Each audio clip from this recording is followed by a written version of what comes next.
I think I'm fine about it. Like, it's just, you know, I think you get this thing in your head where you have to always be good. Like, you can never fail. You can never, I mean, I don't know if everyone feels that, but I know I do.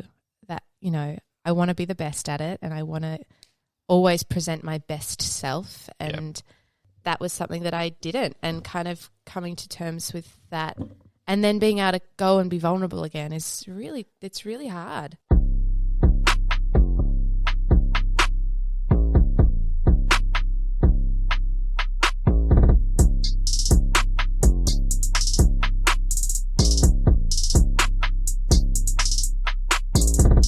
Welcome to the Funny in Failure podcast, a podcast that celebrates failure and shines the light on the emotional side of comedy, with yours truly, Michael Kahan.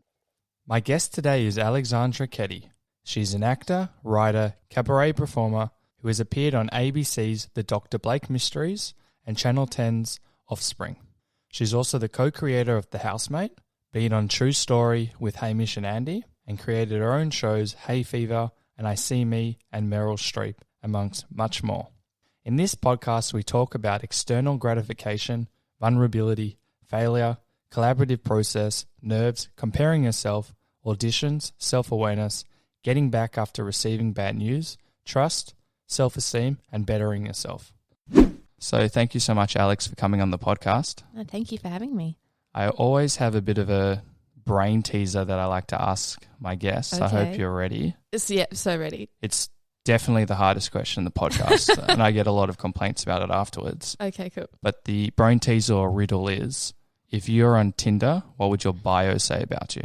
Oh, well, yep. I have been on Tinder. As has everyone. And I used a Jonathan Van Ness quote. Okay. You know, from Queer Eye. Oh, very nice. Because he just makes me really happy. I don't know if it's particularly appealing to straight men, but I basically just said, what is it? Don't ever let an unwanted outcome from a BuzzFeed quiz dim your shine. Oh, that's actually surprisingly nice. Do you credit the quote or your person or your persona as getting the matches, or is it all about that quote? It's 100% that quote. Yeah. So I kind of have just used Tinder as a game. Oh, how funny is it? It's really fun. And especially as a writer, a comedian, and all the gazillion other things you are, I'm sure you got a lot of content out of it. Or good stories. Yeah, good stories. Good stories definitely has been the odd screenshot that you then send to your friend. Oh, you're like, you're not 26, John Paul. Yeah. You are a 40-year-old man. Have you ever been catfished? No. No. You're lucky. I've been kidden-fished before. How? I'll tell you the difference between kidden-fish and catfish. I also don't really know what catfishing is. Catfish is like when, let's just say you're speaking to a dude, and I don't mean to like be stereotypical, but let's just say you're speaking to someone like me, and they're like a 40-year-old Indian man. Sure. But kidden fishing is like if you think you're speaking to me, but I'm 5 years older than my pictures. Maybe I don't have any hair. I've gained a little bit more weight. So that's happened quite a lot. Right. I mean, I might have been, but I wouldn't have met them. So I wouldn't know. Okay, that's good. It's a different world out there. And when we're talking about content, that's my board, which no one can see, and we've got a little bit of Tinder references. Yeah, that like the worst people in the world on Tinder do, and that's forming one of our episodes. So amazing. We love Tinder because it gives us a lot of content. Well, it's a whole new thing. There's even tutorial videos on YouTube of like how to do it right. Oh, that blows my mind. There's like Tinder philosophy. And it's really interesting because as a performer and a comedian, and I don't even know how to define all these things, it's all about finding your voice. Totally. And I guess on those tutorials, it's all about finding another voice. Well, yeah, and they're all about, make sure you're on brand with your Tinder profile. Yeah, like I wouldn't even think about these things, but I guess these people become marketing gurus. 100%. So we'll actually talk about finding a voice because that's a good segue, but I'm going to ask you less intense questions like the one before. So you're an actor, writer, performer. Yep. You've appeared on ABC's The Dr. Blake Mysteries, Channel 10's Offspring. Mm-hmm. You're the creator of The Housemate, which is very funny. I just watched Co-creator. Co-creator. That's very nice Credit of you. to Gemma Bird Matheson. What was her name? Gemma Bird Matheson. Okay, co-creator. You've been on True Stories with Hamish and Andy, and you've done your own one-woman shows, which is super awesome. Oh, thanks. What were they called? They were Hayfever and Meryl Streep. Yeah, so Hayfever was a play at the MTC with it was a Noel Coward play that was directed by Lee Lewis, and then I See Me and Meryl Streep is my one-woman show. Awesome. So that's unbelievable, and I'm not going to guess your age, but I assume you're a similar age to me. So you've come so far so quickly. Thank you. That's nice. So if I would have told you maybe, when did you first start doing all of this stuff? I mean, I started kind of dancing when I was 4, was put into dance classes, and so I was performing then. And then I kind of at 12 I just decided I was going to be an actress. And oh, nice. Yeah. And kind of like looked up in the phone book where I could go to an acting class. Oh, really? At that age? Yeah. That's amazing. And, and then there was a kid in the class who had an agent. I was like, Mummy, I want an agent. Like, Give me an agent now. Yeah. So I did the same thing in the phone book. It was, didn't work out very well. But I kind of have been somewhat pursuing it since I was 12, but I didn't book a job till I was 21. 21, okay. Yeah. Well, that's super cool that you knew what you wanted to do when you were 12. Yeah, I mean, it's definitely morphed, but the world is the same, yeah. So if I would have told you when you were 20 years old that you would be all the things plus more that you've been doing, how do you think you would have responded? That's a good question. I think kind of the response you want to say is I'd be really, like, good on you, Alex. And in part, absolutely. Like, I don't think I would have thought at 20 that I would have written a TV show that was fully funded by ABC and Screen Australia. How old were you when you wrote a TV show? Well, we wrote it 25, 26. Wow. That is unbelievable. Oh, thank you. I mean, yeah, like that's not something I think I would have thought I would have done at 20, but I also thought I was going to win an Oscar by the time I was 17. So, yeah, it's that weird thing where imagination and reality. Yeah, but when you're in it, you reevaluate your goals and absolutely, and you have to. So have you found that you've had to adjust kind of your mindset throughout your creative arts? Definitely. And like kind of how so? Like when you came in, you're talking about you wanted to win an Oscar, which I'm sure you still do want to win an Oscar. Look, that'd be great. Yeah. If someone wants to give me an Oscar, I will definitely not say no. But yeah, I mean, a big mindset shift is trying to turn it from what do I think I want and what is the world telling me I should want to what do I actually really want? What do I really enjoy about this pursuit? Because when I started, it's 100% I started because I wanted external gratification. Exactly. That's what I wanted. I wanted people to tell me I was the most wonderful thing that had ever lived. Yeah. Because you see people in magazines, this was, pre-Instagram, magazines on TV, and everyone is screaming their name and loving them. And that from the outside sounds like the most wonderful experience, but as, the more podcasts I listen to, the more books I read and more people I talk to, you realize that that's not a healthy thing to be seeking. It's not a positive thing. And ultimately, okay, what do I love about this? And so now the mindset is, what do I enjoy? What are those moments that I really crave? And so much of that is, I have some really wonderful writing partners, and I think of being with them in the kitchen, having snacks and brainstorming really weird ideas and trying to make each other laugh. I've got a smile on my face. I mean, that's the best. Yeah, I have a writing partner as well. Cool.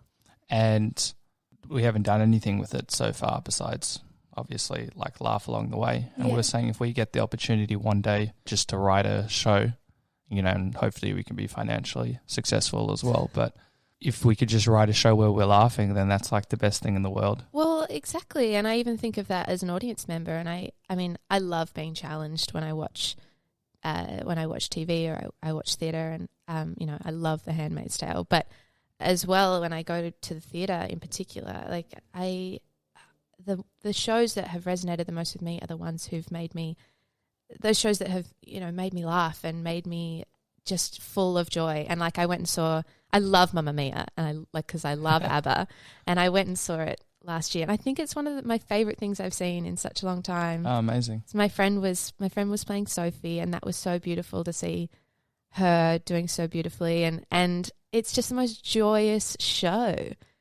You know, you're up on your feet dancing to ABBA and watching adults in like sequined unitards, and that just makes me so happy. I don't know what anything to do with fashion, but that sounds really nice. It's really great. I mean, I don't know anything about fashion either, but it's, yeah, when I think about like what are the moments that we're really craving, and that can also be something that is challenging as well. How so? I mean, I think it's been, I mean, film and television and theatre have been such a huge teacher in my life of, you know, and that's ultimately, I think, what I try and seek is trying to express, you know, how art can reflect the social world and the political climate, and that can be done very explicitly, and it can be done really subtly as well. And we have such power, and I really love that through writing, is there's such power in being able to tell stories that haven't been told before and deserve. Yeah, I think it's amazing because that's kind of why I write. It's kind of to, you know, you can reveal your truth, or you can talk about even small things that don't really matter. Like, I don't know if you watch Seinfeld or Curb Your Enthusiasm. Yeah. One like little segment, there's so many things that they talk about, but even a commentary on like shoelaces and like them expressing their voice, and it doesn't matter how small or bigger it is. Yeah. And that's the amazing thing about the arts, is that you've got a platform to express yourself, which I really like. Totally. And I think that there's somewhat of a misconception that comedy is trivial and that it doesn't give us the opportunity to do that. But I think it, if anything, can do it in a way that is more palatable to a broader audience. And you're not feeling like you're having a message shoved down your throat kind of thing. It's much more subtle. And there are some comedians that go either too far, or you don't think they're like expressing their voice, but expressing themselves. But sometimes they're just having a laugh, and they might not necessarily agree with what they're saying, but that's also kind of like telling a story. Like, why is this funny? Yeah. That's what I like about comedy. There's this one comedian, I forgot who he is. He says ridiculous, outrageous things, and they're pretty bad if you were to hear them in isolation. But what he says afterwards is like, I don't believe in this. I think it's funny, and because it's so ridiculous, this is my way of kind of saying that this is ridiculous, and I'm showing it in the most ridiculous format possible, and like through comedy. And that's how you can also change society, which was something you were alluding to before. Yeah, I mean, Ricky Gervais was talking in his latest special about this kind of subject of what is taboo, and his main argument is making sure that it's really clear who the butt of the joke is, basically, is knowing that he might talk about subjects that are taboo, you know, sexual assault and trans rights and all this kind of thing. And absolutely, there's a fine line, and there certainly would be people who do not want to engage with that, and they have every right not to. Yep. But he was basically breaking down one of his jokes and saying that, look who the butt of the joke is. The butt of the joke here is me, a straight white middle-aged white man. Like, I said white twice. He's that white. He's albino. Yeah. So he was kind of saying, well, you know, I'm not trying to make fun of this person who is a minority and who is marginalised. I'm making fun of myself. It just so happens that it's through this vehicle of discussing this subject. Oh, that's a very intellectual way of looking at it. He's smart cookie. He is. There's a reason he's done like 20 billion shows. Yeah. He also did a mockumentary on a dwarf. I don't know if you... Yeah. And it's called Life's Too Short. Yeah, I've watched some of that, yeah. There's actually one scene in it where I lost my shit. Have you seen the Liam Neeson one, and he's trying to be a comedian? It's so good. It is. It's the perfect level of cringe and humour. It's heaven. Yeah. It's so good. And it's such a clear... I mean, I just love it when you see people not taking themselves seriously. Oh, it's so... Well, that's like the whole point with how I see, depending on what stream of the arts, but especially in comedy, a lot of people there just laugh at me, like they'll kind of do anything. And, you know, there can be a fine line between that and kind of like what Hannah Gadsby was talking about. I was just about to bring her up, yeah. Around it being humiliating, and that was something that I'd not really thought about, and particularly people who are on the fringes of society are taught to make fun of themselves. But it's a really tricky It's like a little like blurred line to a degree. What I do like is that if you can kind of laugh at yourself, as long as you're not degrading yourself, humiliating yourself, because it's healthy to be able to not take yourself so seriously. But then on her end, it's not degrading yourself, and I'm paraphrasing. So that taught me a lot personally. I really like that Netflix. What was it called? Nanette. That was really good. It's really powerful. I'm going to see her new show, nice. Douglas. I think all of her shows are almost sold out. Or I could be wrong. Got in real quick. Oh, I missed out. Because I missed Nanette, so I was like, I cannot miss this one. The joy of Netflix that I can just hopefully see some of these people. Yeah, totally. A little bit later. You mentioned before when we were discussing your career about what you want versus what does society want. That's really powerful observation. How did you kind of like come to that conclusion? Because a lot of people kind of differentiate between what they want and what society is telling them. Yeah, I mean, I think it's a constant checking in with yourself, because I don't always know what that is, and I think that it's so blurred and intertwined that you can almost never really separate them. But I was raised by a sociologist, and my mother is also a post-structuralist, so she kind of. What does that mean? Well, it kind of, I call her a professional feminist. She is, she kind of works in gender and social justice. Oh, cool. But through kind of the lens of post-structuralism, which is breaking down the structures that we've kind of been taught, and just questioning it and going, okay, why is it that this is the way that we've been told is the way to do things? And actually, my friend was telling me about this book that she's listening to at the moment. Audible? Yes. Yeah. And basically said that what differentiates humans from the rest of, from other animals is that we have the ability to tell stories, and that basically everything in our world is, sorry, I get real deep real quick. No, this is perfect. I'm the same. But basically we tell stories, and the whole, our society is built on stories that we tell of particular roles we're supposed to play and particular ways we're supposed to lead our lives. And, and so I think I've kind of always been taught to question things and respectfully question. Yeah, no, that's really healthy. A lot of people don't question things, and then when they do, they get so triggered and so angry. And so it seems like you got a nice blend. Try to. It can get a bit exhausting sometimes to not just be able to take things as they are. We live in a world where I don't mean to sound so pessimistic, but there's a lot going wrong.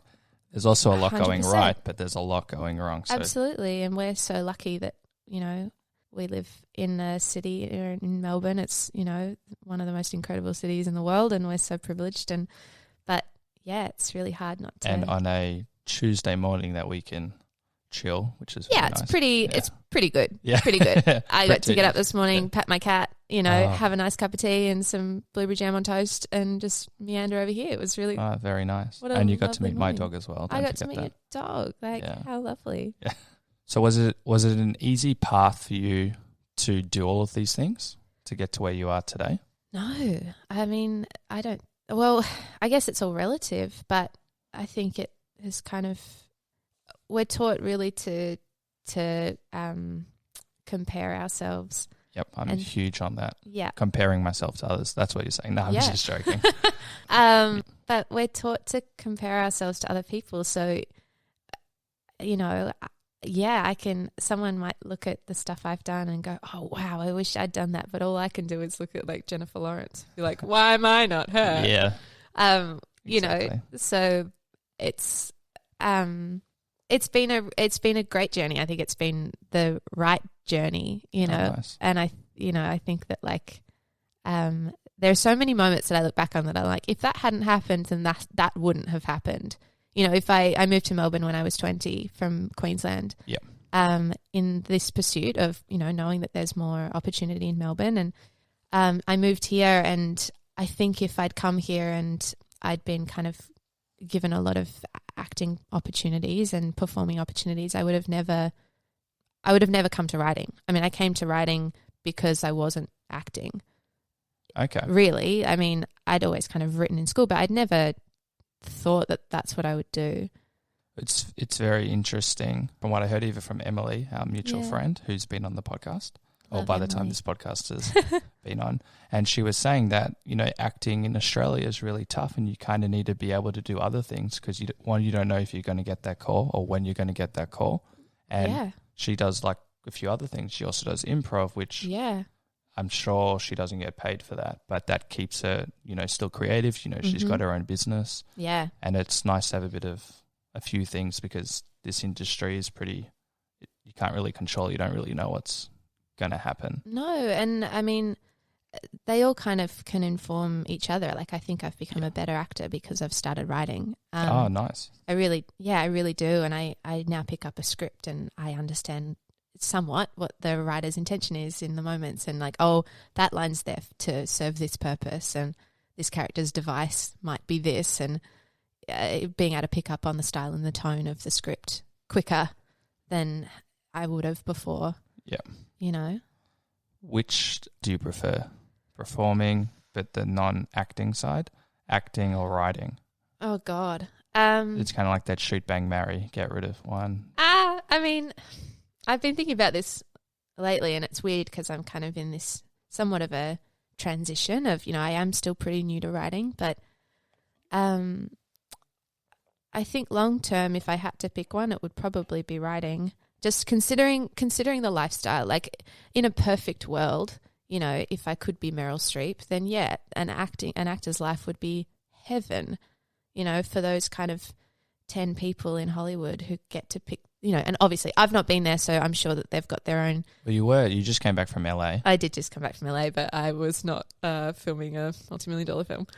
But, if you do have that luxury of being able to choose really wonderful characters in wonderful films with the other actors that you're dying to work with and the directors who inspire you, and in a location that suits you and your lifestyle, then and for buttloads of money, then heaven. That would be such a cool existence, having that freedom. But I don't know if there's even any actors in Australia who have that kind of creative fulfillment as well as their financial needs being met and everything kind of being like that. And so the lifestyle of a writer, I think, suits me better, at least from what I know. That's super, super interesting. And it's also another interesting point you brought out, that not really anyone in Australia kind of has that leverage or pull. I don't think so.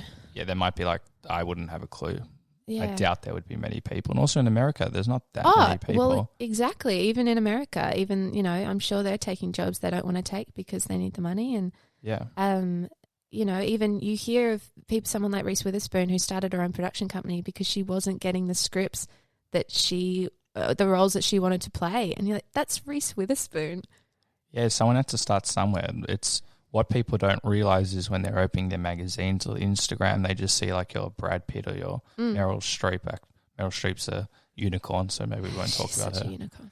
You don't normally just get that like gig, and that sets you up for the rest of your life. You have to work really hard. But even once you've got it can then not come again. You see those people who had those wonderful careers in the 80s and the 90s. You're like, where are they? Or even like Seinfeld. Excluding Jerry, and he's done more of his comedy stuff. Or Elaine, what's her name? Julia Louis-Dreyfus. Yeah, she's killing it, but you don't hear about much of the other Not in the same way, Yeah, and that, to me, that's really interesting. It can come and go just like that, and it might not come, and it's kind of about like your mindset along the way. Yeah, I remember I was telling someone, I was like, you just want to get the ball rolling, and they're like, the ball starts rolling and then it stops, and then it'll start again, and then it'll stop again.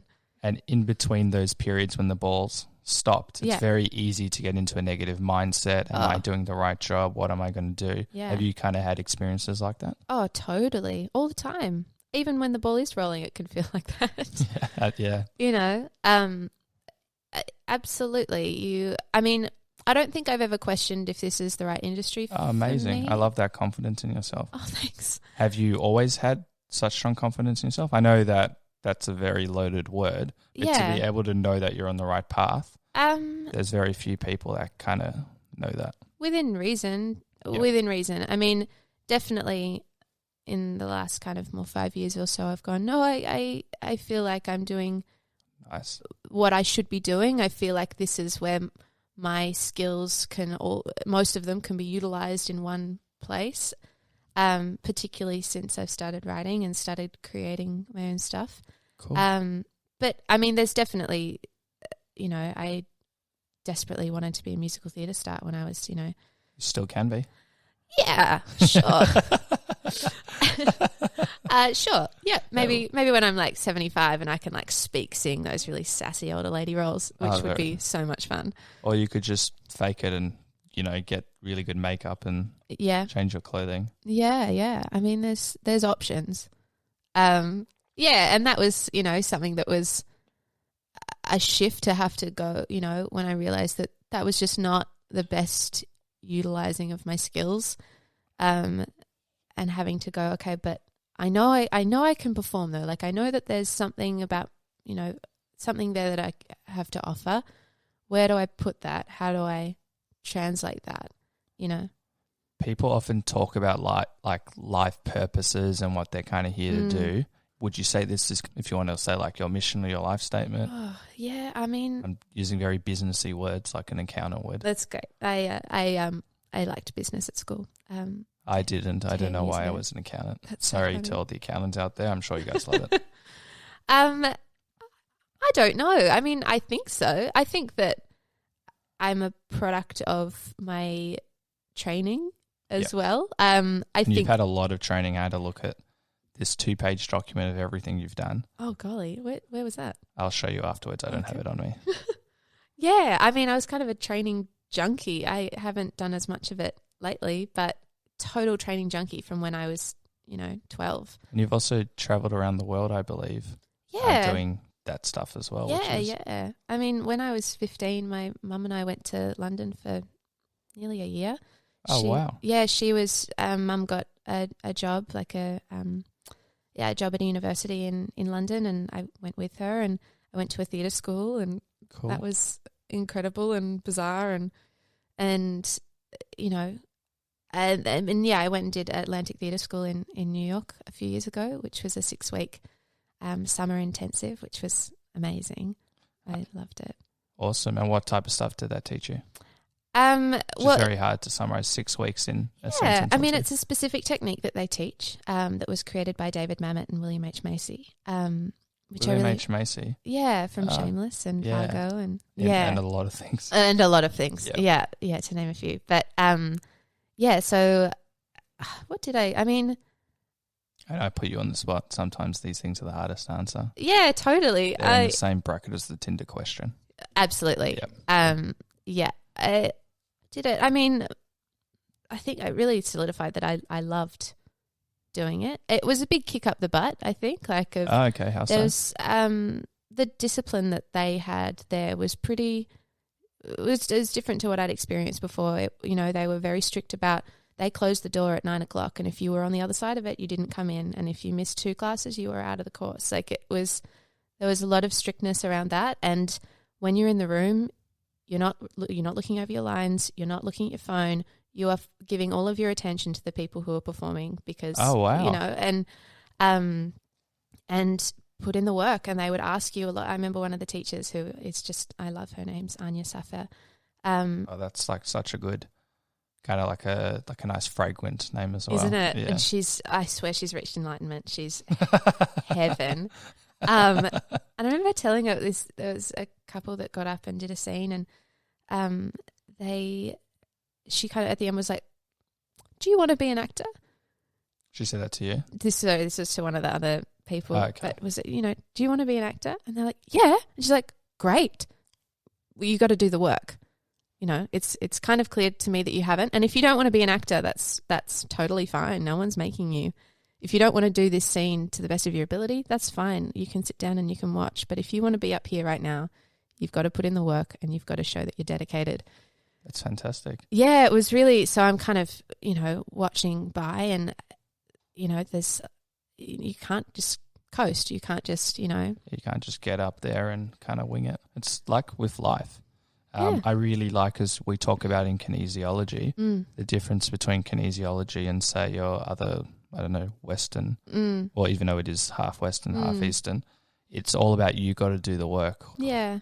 Even though I'm just a student, it's about like facilitating a, let's say, healing or a session where you guys kind of work together.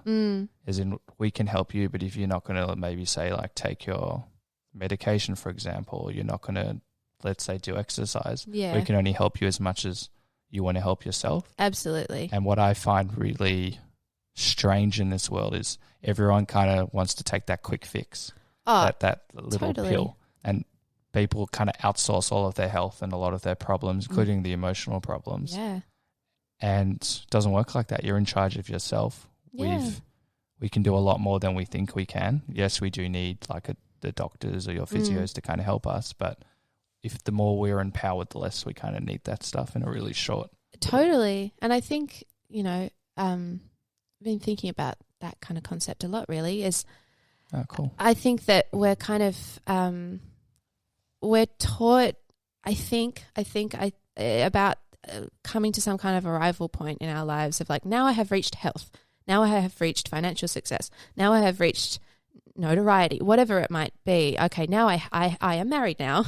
I have children now, whatever. Yeah, I'm going through these thoughts as well. Yeah, that sense of arrival. And I've got really into yoga at the moment and I love it. Oh, awesome. And a big thing that they teach is just everything is a practice.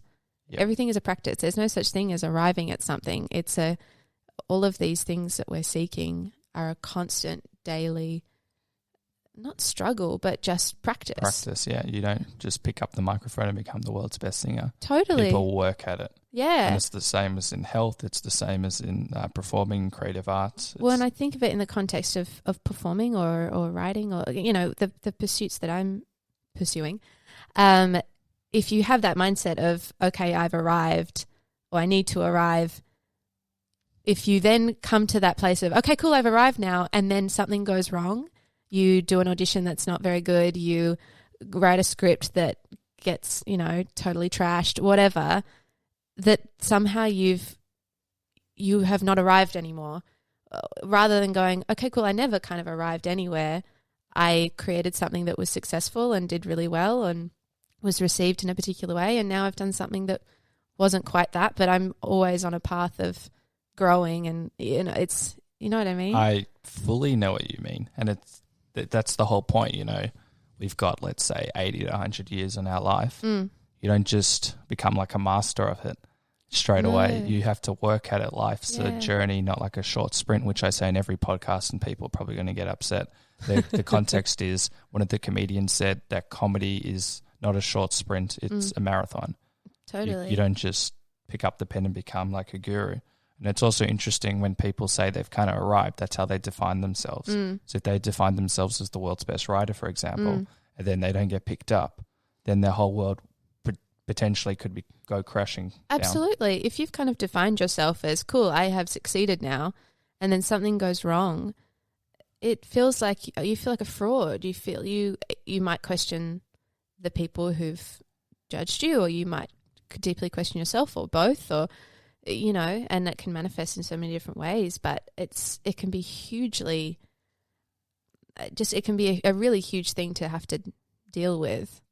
I've got 2 examples. I'll start with Emily first. Emily was saying that at the start of her career, she didn't gain as much traction as she would have liked, and some of her friends or peers were, inverted commas, killing it. Yeah. And then there came a point where they weren't getting as much work, and as we've discussed, that's not necessarily them, that's kind of the industry. And they didn't quite have the mental resilience and quit.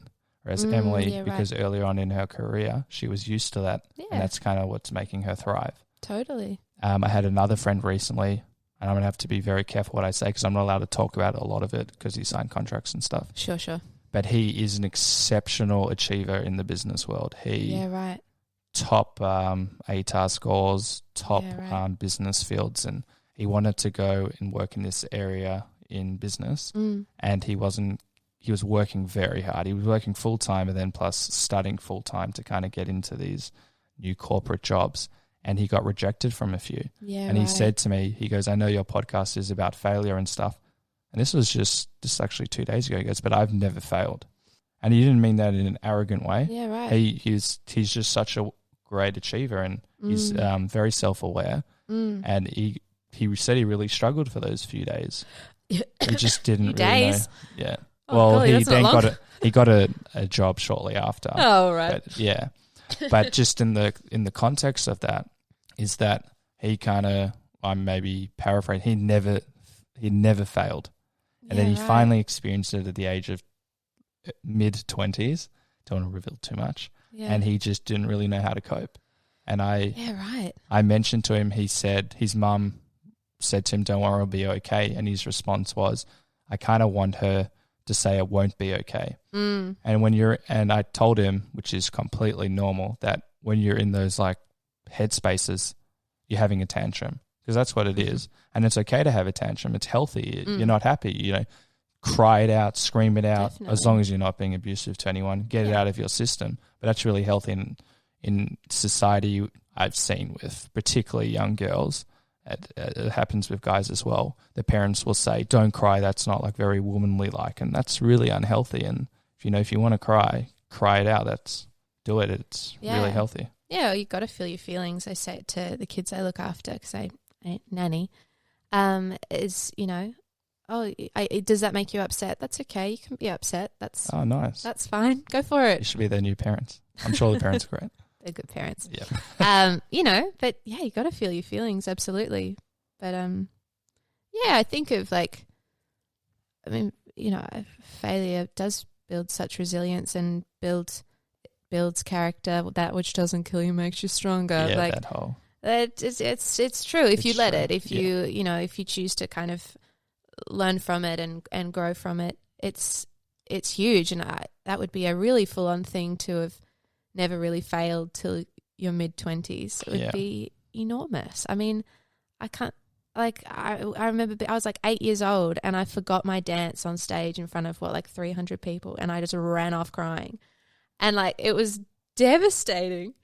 But, I had to get back on for the group dance in 5 minutes. So I had to do it. Even at 8, it's so easy to just walk away and run away from our problems. Yeah, I mean, I shouldn't have run off cry. I kind of just lost it. And my teacher's like, I was there, showing you what to do. But I just was, Back on kind of the topic of failing, we talked about the mindset when the ball's rolling and when it's not rolling. You mentioned that you had an audition yesterday. Yeah. And in your opinion, it didn't go that well. No. What does that mean to you? When it doesn't go that well, is that because of high achievement, or it didn't go well because you didn't get the job, or? It's, I think, a lot of things. I mean, I don't know if I've got it yet. I don't think so.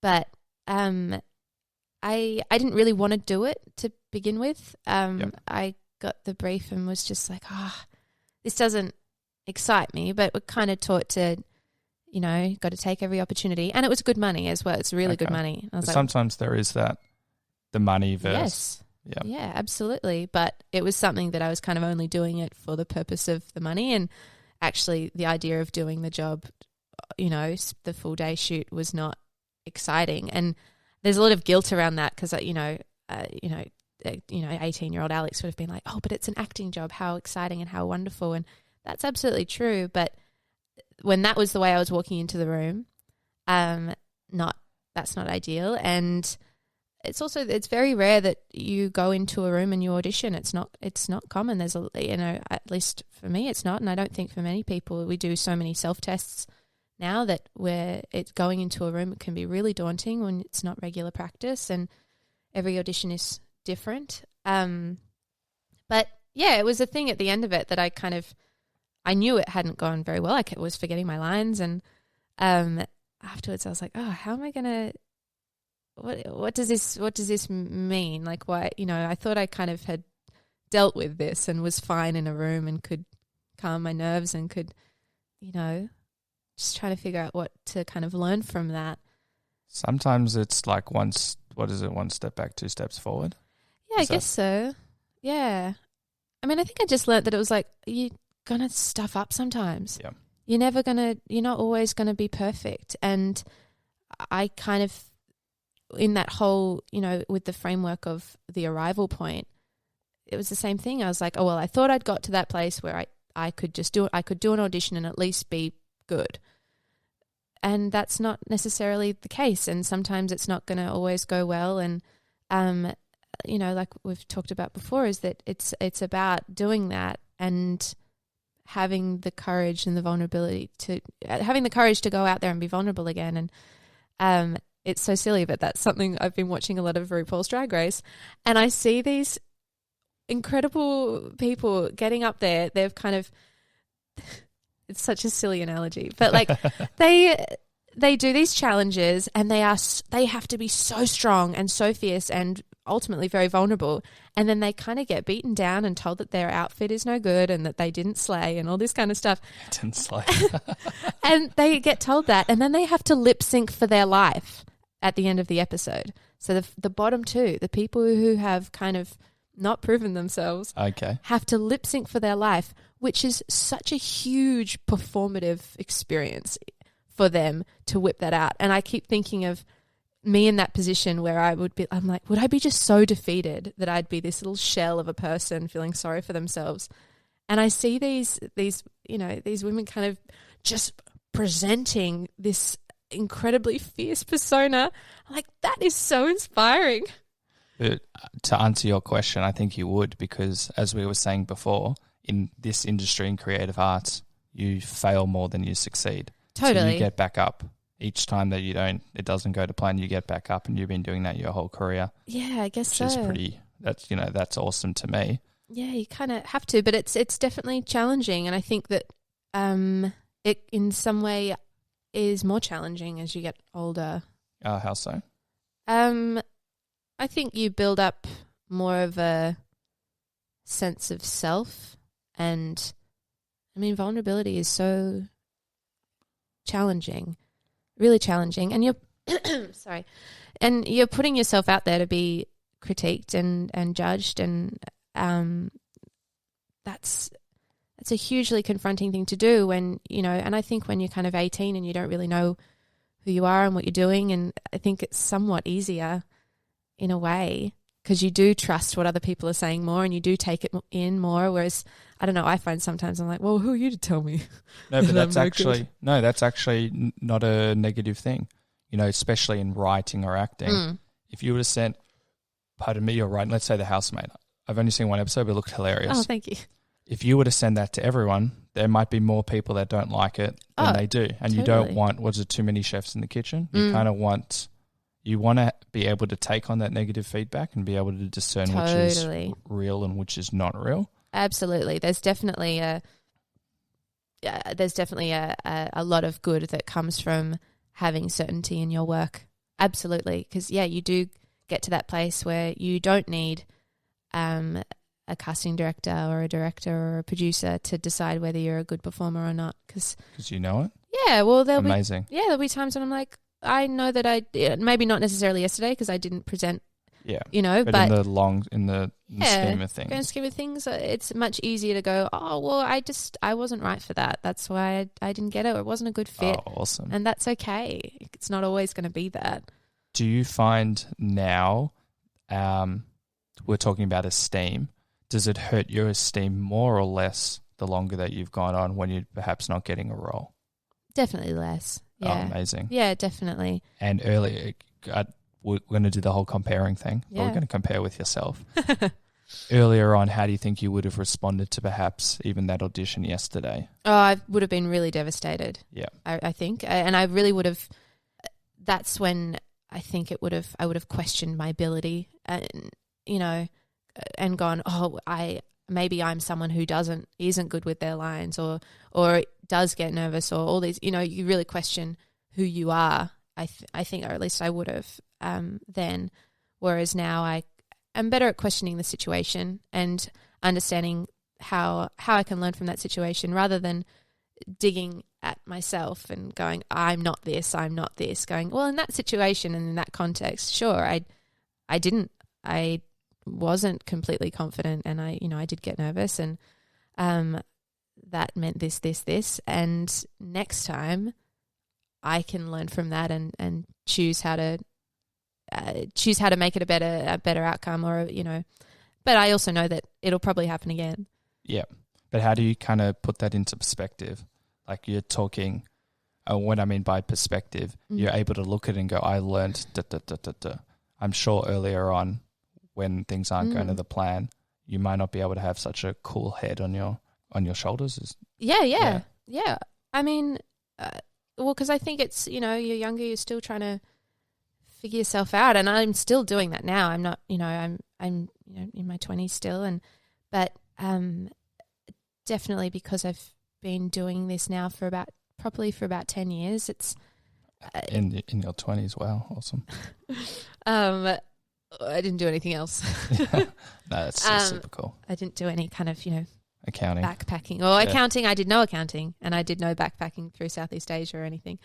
But there's still time. There is still time.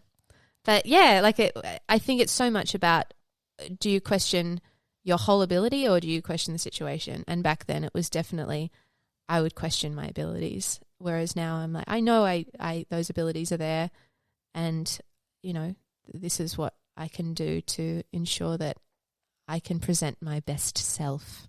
So how do you think you got from before to now, the after? Oh, it's just doing it. I think you've really just got to put yourself out there and do it, and try not to be afraid, and really just take time to reflect. I think I do a lot of self-reflection, and which is very healthy.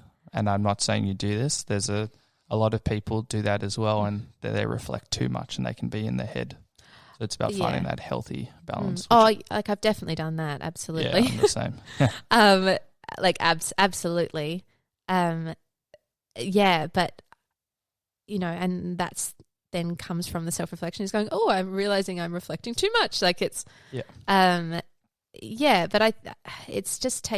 it takes time. I think everything takes time. I think you're not ready to learn certain lessons. Someone could tell me those things when I was 18, but I wouldn't have understood it. You kind of take lessons on when you're supposed to, and you understand things when you're ready to. Yeah, that's really big for me. Sometimes we there's a few things that's very loaded in a good way.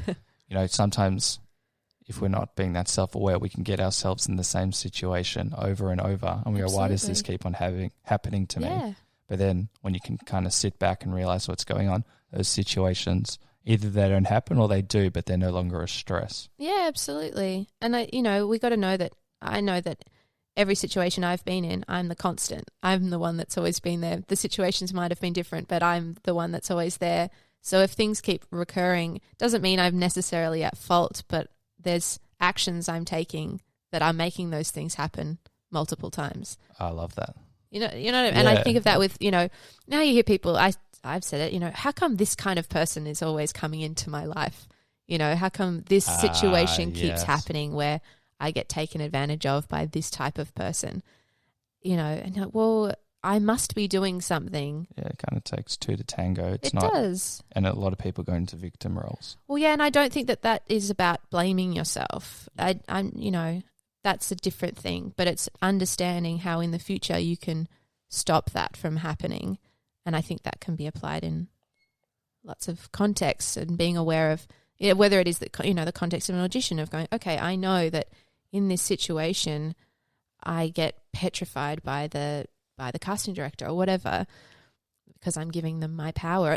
I don't know, just what am I doing to make myself feel like this, and what can I do to combat that?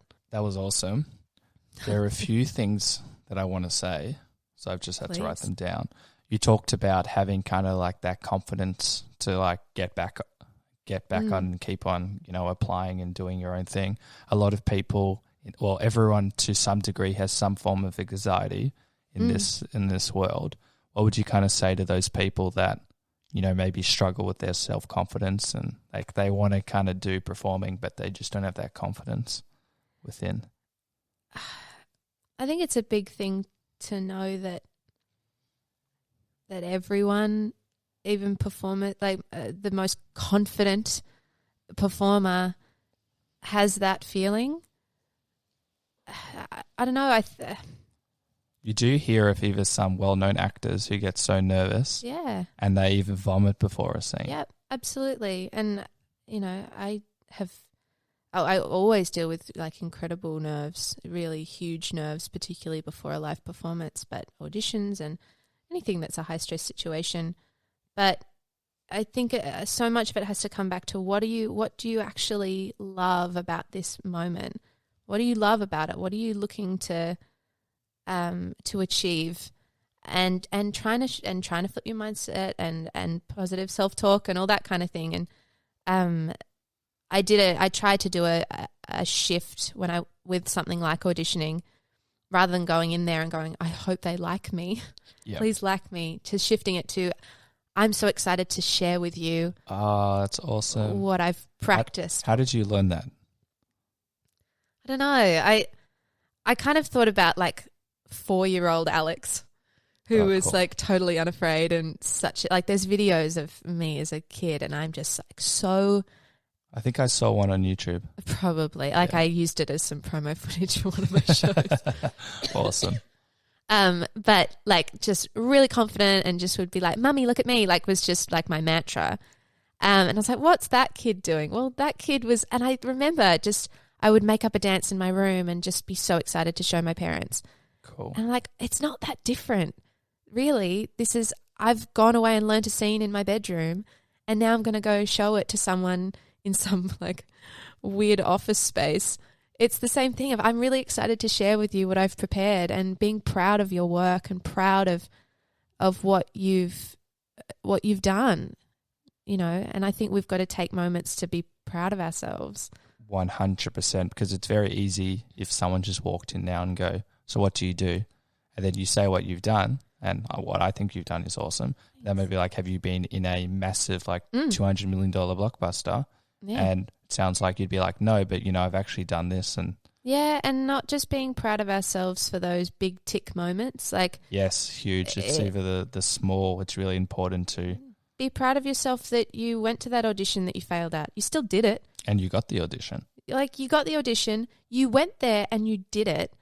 And like celebrate, it's really important, I think, to celebrate the smallest things, not just the phone call you got the part, not just the airing of your episode of a TV show. That stuff's really wonderful to celebrate, absolutely. But it should be just as big a win when you get the phone call for the audition, or when you learnt all your lines, or you feel proud of a scene that you put down, or everything. Amazing. We, my writing partner and I, we handed our script to a writer. Yeah. And he gave us pretty brutal feedback. Okay. And at the time, I was like, oh no, I know I'm confident in my writing. I know what I'm doing is funny. I know I've got things to work on, obviously. Of course, I haven't arrived yet. No one has. Yeah. And when I first looked at it, I was like, it's hard to explain what I'm doing now. I was like kind of taken aback. And then, you know, I kind of put it down. I just took like a minute and then I reread it. Yeah. And I was like, you know what? This is actually the best feedback I've ever had. It might not be in positive words, but the whole thing was positive. The person that gave me the feedback is someone that I trust. Great. And it was actually not this sucked, this sucked, this sucked. It's this what needs work on, which is really important when delivering feedback. And it gave me actually more confidence in my writing to know, That's great. I can do that. Yeah. Why am I not doing that? And we celebrated that at the time. Yeah, that's great. Yeah, and I think my writing partner probably was taken aback as well. But yeah. I think out of all the feedback we've had, and we've had a lot, and most of it's been positive, that's our favorite piece of feedback because, it means we can go back to writing to how we want to. We were kind of writing safe, and we like to go too far, as I was talking about in the comedy very earlier on, that you can, depending on how you want to deliver your dialogue, we think we're more powerful when we go way too far to show like the comedy in it. Sure. So I think like who doesn't, like anytime I've sent a script or a scene or something to someone, of course I want their response to be, wow, that's the greatest thing I've ever seen. Yeah, like, you are a genius. Yes, that's what I want, but it's never happened and it shouldn't happen. And you find the people that you can send your work to that you trust, that you know love you and care about you and are not getting their ego in the way and not trying to. Oh, that is. Because people are going to do that because we've all, when you see a script that might be better than what you're able to, better than what you think your work is, first thing you want to do is tear it down because of your own insecurities. But the people that are going to be able to give you appropriate advice and support you, and therefore you can look at it and you can appreciate it and go, thank you so much, that ultimately what you want is a great script.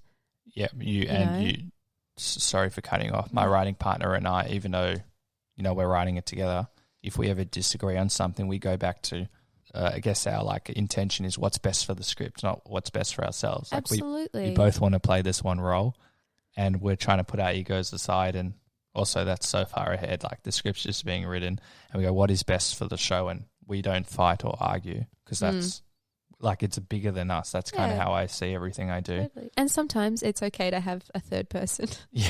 to occasionally come in and be objective, because it gets really hard to be objective. Oh, yes. Really, really hard. And also in life, we're biased in almost everything we do. So it's course, nice to, it's also, we'll talk about this later. It's important and healthy to surround yourself with people that disagree with you as long as they do it in a, let's say, healthy way, not. Yeah, well, it's coming from a place of support and love as opposed to trying to tear you down. And, you know, you need that. You need that. Like one of my closest friends is the first person that'll be like, no, what are you doing? Yeah, so that's awesome. Yeah. And it's coming from a place of love, not you suck. Absolutely. And we started when we used to, she's a performer as well, and we would show each other our songs that we had to do in class or our scenes or whatever. And we used to start by just letting you know I love you. So that's how we're going to start it. This. I love that. But now we're like, we know this. Yeah. We know. But it's good to do that at the start, and now it's just cemented. Now it's a given. She's like my sister, you know, and so it's we know that any critique we're giving is our personal opinion on what we think will help them, you know. And we also respect that might not be the right advice, you know. Yeah. And that's fine too. But it's so important to have those people around you that you trust. Just on that, from something you said before, when you're handing in your writing or you're about to go up on stage, like are there other emotions that spring to mind, and how do you kind of beat them or control them or deal with them? Like it's definitely, I think it can change. It depends. Like doing something like Hayfever, I find that theatre there's a bit more. I find more pressure just because you can't just stop and go again, or you know. But that, to be fair, being on a TV set as like a guestie is a hugely difficult job. And why is that? You're entering a very kind of like fully of this well-oiled machine as a newbie who doesn't know anyone, and that's, you know, you're trying to figure out what's going on and make friends, and it's a huge responsibility. But something like, you know, I have a bit more experience in theatre, and you've got your audience of however many people there, and you kind of got one shot, but that is what makes it so exciting. Oh, awesome. It's wonderful. But, you know, something like Hayfever, where we had a cast of 9, so I wasn't alone. I didn't come on stage for the first 40 minutes. So that was kind of a relief. You know, and I came on stage with someone. So you feel like it's this shared thing, like it's this group of you who together are trying to create something. That's why I prefer improv over stand-up, because improv, you're trying to make each other look good. Yeah. Stand-up, it can be very isolated. Absolutely. Also in writing as well. Absolutely. I love working with other people. Like I know I've done a one-woman show, and I'm kind of thinking about doing another one. But cool. It's, you know, it's got its pros and cons, but I love collaboration, and it's two heads are better than one. You know, I really think that.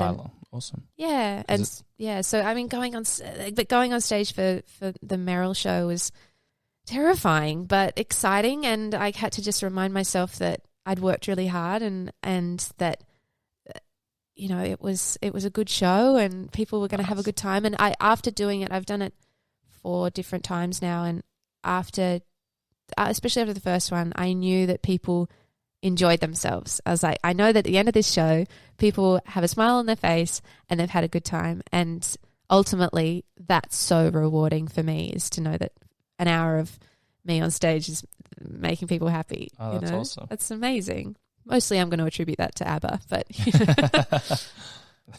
it's both. Yeah, maybe. I hope so. And I don't know about that particular performance, but if there's maybe a joke or a dance that you wanted a particular reaction and you didn't get that, how do you kind of like continue? You kind of just have to. Yeah. You kind of don't get a choice. Hayfever was really interesting because it was about a 6-week season, and it was the longest time I'd done the same show for.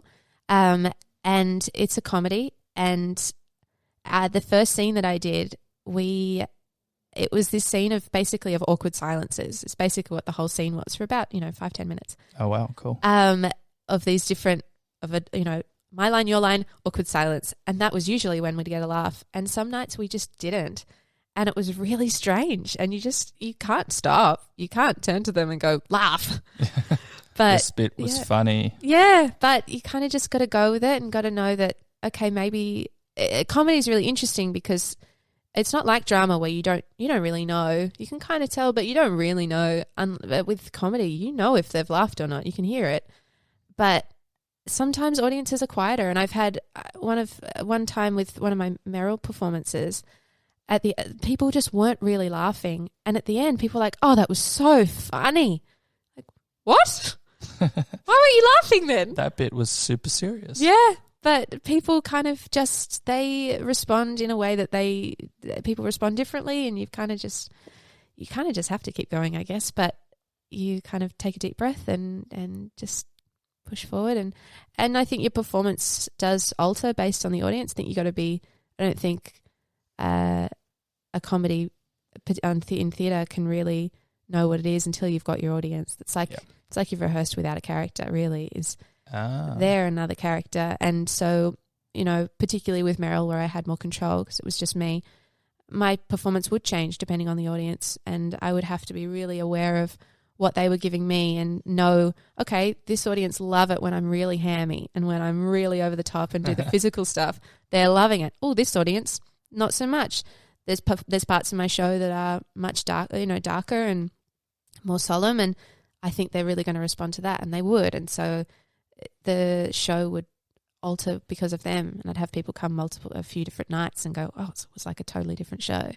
Awesome. Because it's because of the audience. Do you have any philosophies or techniques or anything that you do before a performance or before writing or anything that you do?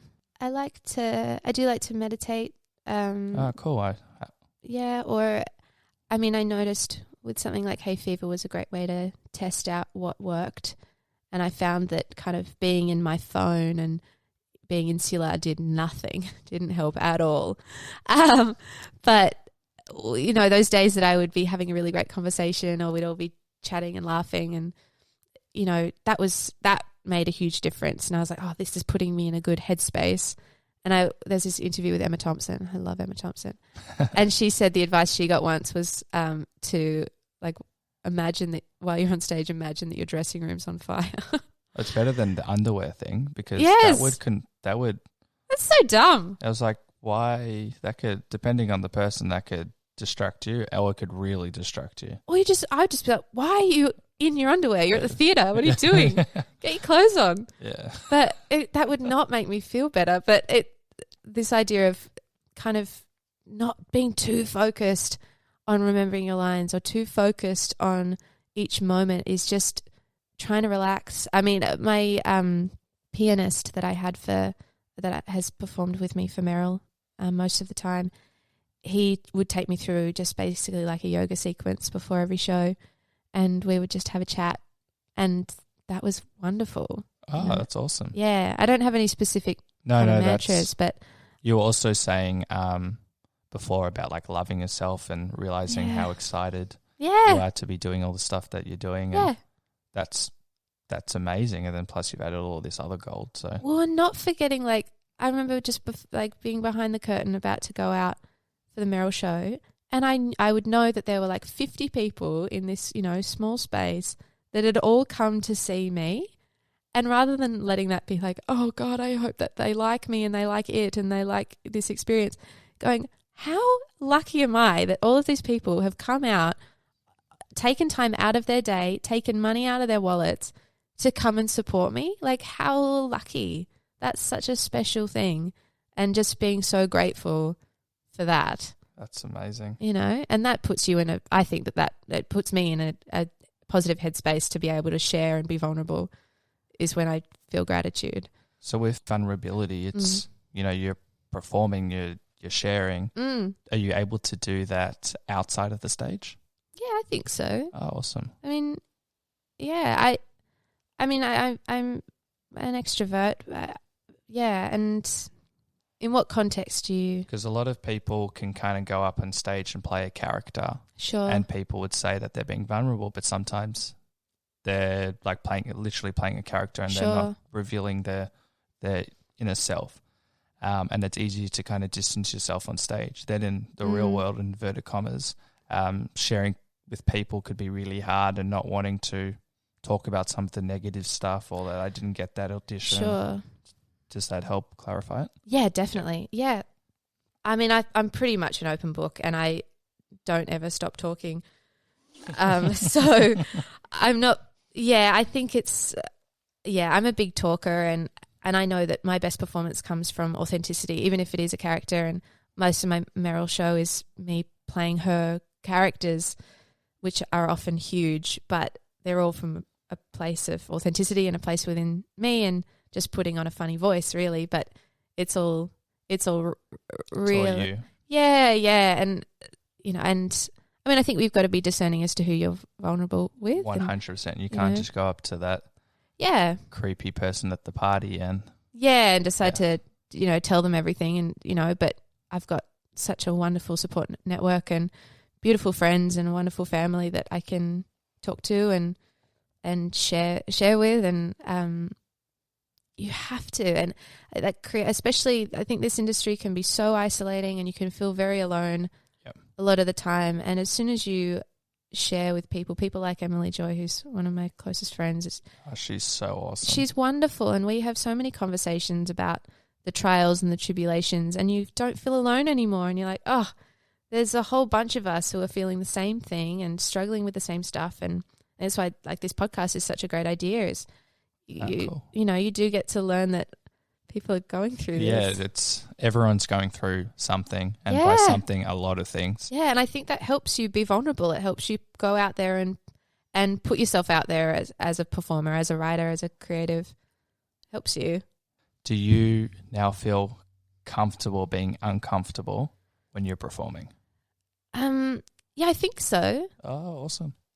I think so. I mean, I definitely know I need to be prepared and know what I'm doing. But, I mean, the best stuff comes when something goes wrong. Like there was a night in Hayfever when I had to get pulled up to dance, and I would be pulling, and then I would pull away, and my hand got caught in my necklace, and I flung it out, and the necklace broke, and beads went everywhere. And it was the beginning of Act 2, so there was no way we could stop the show. Like, and it was in the revolve, like beads in the revolve. There were beads everywhere, and it was like obviously terrifying, and I was mortified, but at the same time, it brought this aliveness. And you think of that with it makes it more like real. 100%. Like that's the moment that you ache for, and you think of like in school when a dog ran into the playground, and you're like, oh my God, there's a dog. What do we all do? Like, it's like that on stage. It's the best. That is when the best stuff happens, and the thrill of leaning into that rather than trying to control it is, of trusting it, trusting the people you're on stage with, or just trusting yourself if it's just you. Because trusting is very hard to do, especially trusting other people. Yeah. To get to that stage is really hard. I even know at improv, and long story short, I wasn't trusting my scene partners. Sure. Because I didn't have that trust probably within myself as well. It's definitely and then when you try and control it, it can go real bad. Yeah. And, absolutely you can. I think it's good to go out there and dare to trust that they're going to support you in that. And if they don't, whatever. Yeah. It's all right. That. And, I remember like there was one night in my Meryl show where I just forgot the lyrics, and I just turned to the pianist and tried to sing in tune, like, I don't know what the next part is. Could you help me, please? And then he was a bit lost too, and I was like, that's okay, here we go. And like everyone laughed and thought it was part of it. Yeah, that's and then there were bits unbelievable. that weren't part of it that looked like it was like scripted, that I would like turn to the side and look longingly before I said another line. And people thought I'd forgotten there. I was like, no, that was on purpose. The bit where I said, I don't know the next bit, that was not scripted. Oh, that's amazing. The audience usually don't know. They usually think, they assume everything's part of it. So you just, they even say in like kinesiology, because it could be seen as quite weird initially. And we always have to look through books and stuff. They say to us they don't know what to expect a first-timer. Absolutely. So you can just do it, and as long as you do it with a smile and you don't show that panic, then like it doesn't matter. If you're going to get the result. Just it's that kind of little gap in between. Yeah. And just putting stuff in perspective and knowing that what's the worst thing that can happen?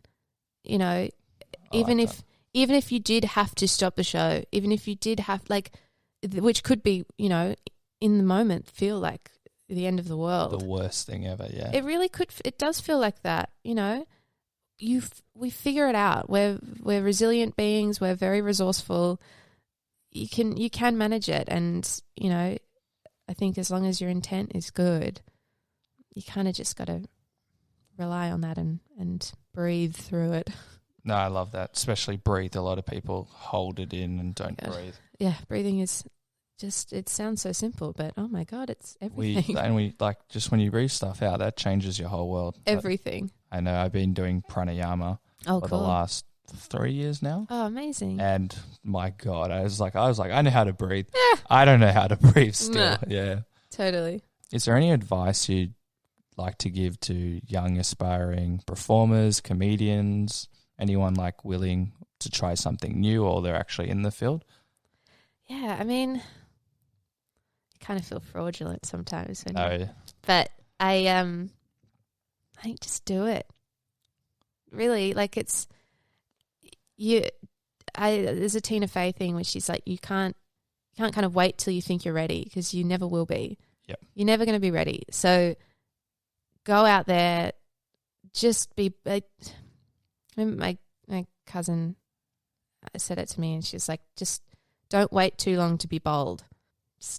Just be bold, be brave, jump in the deep end, give it a go.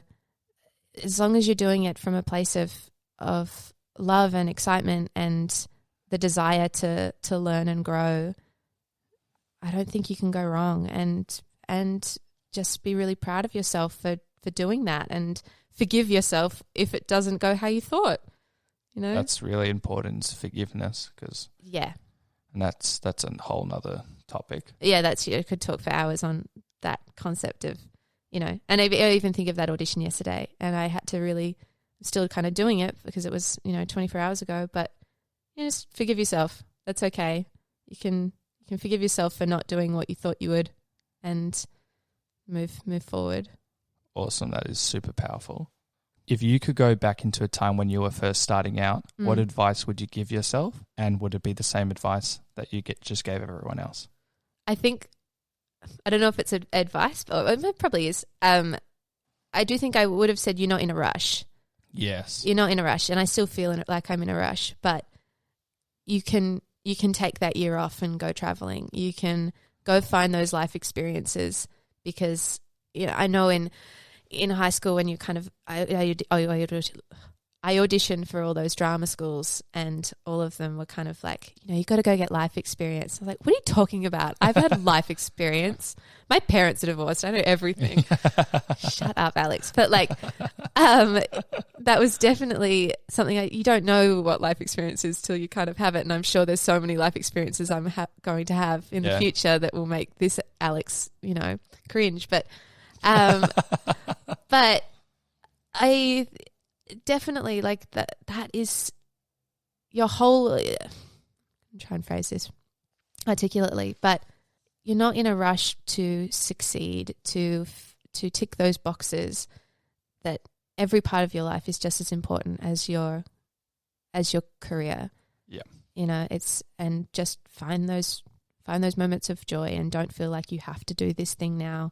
You know, unless you're a ballerina or an athlete, there isn't really a time limit, really, you know. That is a fantastic way to end it. Thank you so much, Alex. Thank you. Oh, actually, before we end this, how can people get in contact with you? Oh. I don't know if they want to keep up to date with your latest information or... Probably just Instagram. I'm not very good at it. I tend to promote stuff on my Instagram, which is just Alexandra Keddie. And we'll post a link of that in the podcast. Yeah, cool. Yeah, that's probably the best way. And the Housemate is on iview, Facebook and YouTube. Yeah. Awesome. Thank you so much. Thank you. What I really loved about this podcast is Alex's self-awareness. She mentions how we are designed to feel that everything in our life should be perfect. However, we live in a non-perfect world. Although she acknowledges this, it can be hard to be vulnerable and get back on the stage or even apply for auditions, especially when we receive more no's than yeses. It's okay to do a bad job. This will always happen. It hurts and it even sucks. However, that's life. Hopefully we can learn from our mistakes, but the one thing we can control is our reaction to these situations by being kind to ourselves. Because if we aren't, who else will be? Don't forget to subscribe to the podcast in case you miss any. They come out roughly 5 p.m. Monday, Melbourne, Australia time. If you'd like to keep up to date with the latest Funny in Failure news, we're on Instagram and Facebook under the name Funny in Failure. Thank you for listening to the Funny in Failure podcast, exploring the deeper side of comedy.